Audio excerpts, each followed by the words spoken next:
And if you need any more information on the Ansett trivia competition, you can go to baggygreen.com.au, and there's plenty of other information on cricket on that website. So that's the three choices you have.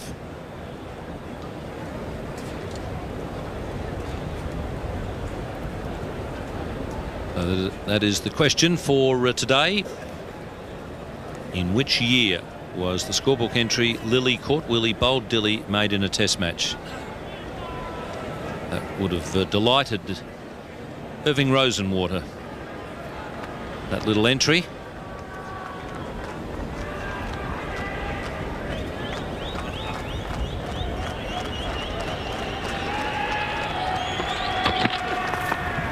I'll tell you what, Ian, it wouldn't have delighted Dennis Lilly, I wouldn't have thought. I don't think he'd like to be part of that trivia. I think he would much prefer to see that when he's involved in Ansett trivia, that he's involved in some sort of wicket-taking ability, not getting out.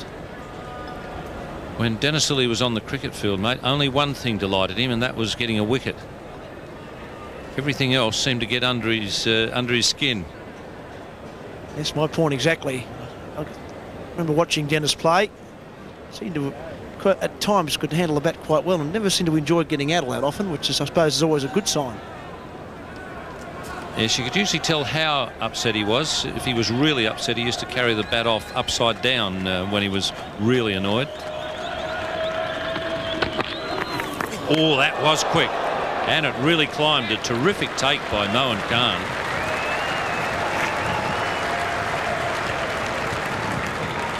Well, apart from the no ball, that was an excellent piece of cricket, really. 150 kilometres an hour, that was quick. It was through Rickey Ponting. Super take from Mohan Khan. That really took off. Rickey Ponting saying, where did that one come from? Well, I tell you what, that was climbing. We've just been talking about Dennis Lilly.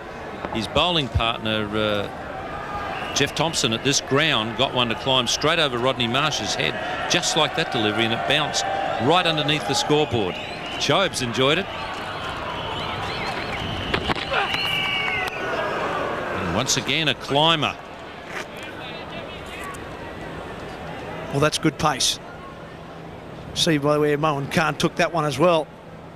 Shoaib Akthar is really building up a nice head of steam here. Look at that. If Mohan Khan lets that one go, that's probably only one or two bounces into the fence down that far end. So that's when it's nice to be up here in the commentary box and not out there with a green helmet on.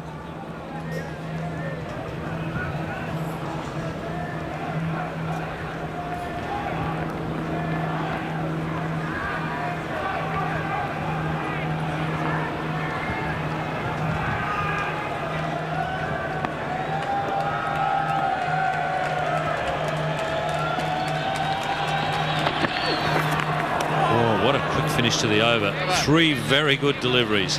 It's 4 for 340. Yes, this young man, he really did bowl a beautiful over. 7-ball over. Have a look at this. Genuine pace with the second new ball.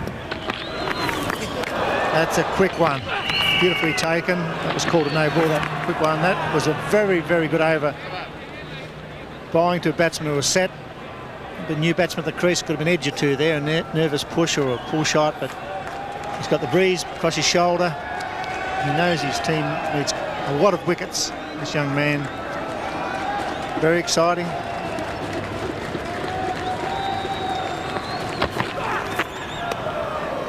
Giving his all Ian Healy, and he just needs to get at the tail, doesn't he? He's bowling a batsman in form all the time. Together a fantastic partnership. 133 to Langer, 179 to Rickey Ponting, and still just 4 down.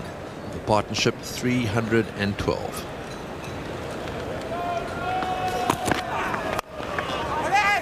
Well, that's well fielded. Well, that's a good start. Yes, it's a very good start.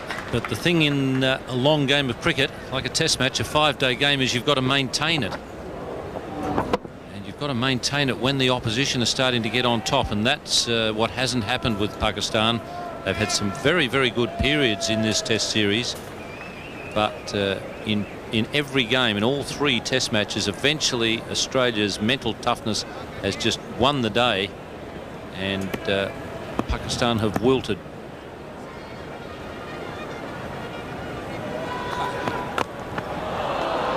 Yes, he lost it there. You could see that he wasn't really charging in the way he normally does, and did the sensible thing, decided to start again.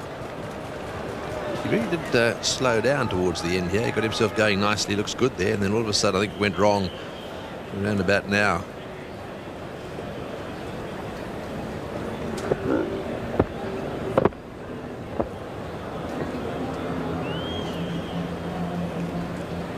Yes, it's interesting. He really does stride out early on, and he does turn around and get right into it, and then just slows a little bit towards the end.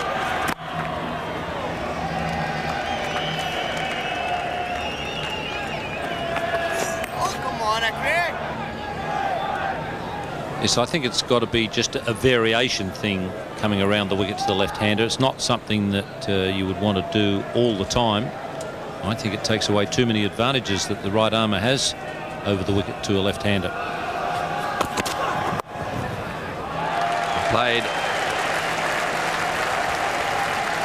I suppose that's the sort of thing that can happen.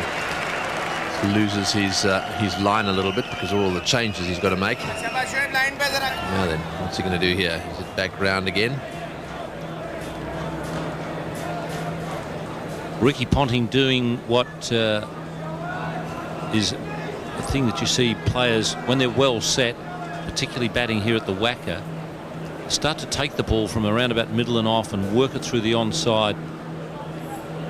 And particularly when you're working it downwind, he's taken that from about middle and off, worked it through the onside downwind. And if you can hit a lot of balls downwind at the Wacker, you get a lot of boundaries.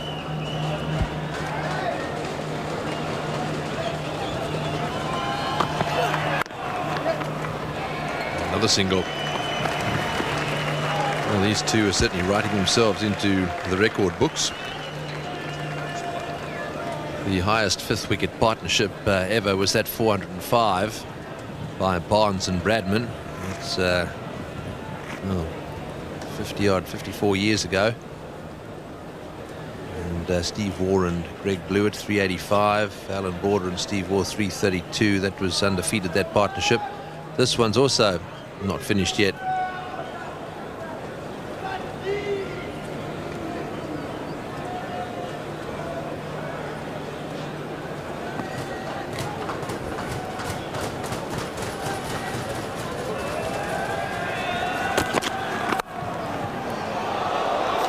Nicely fielded.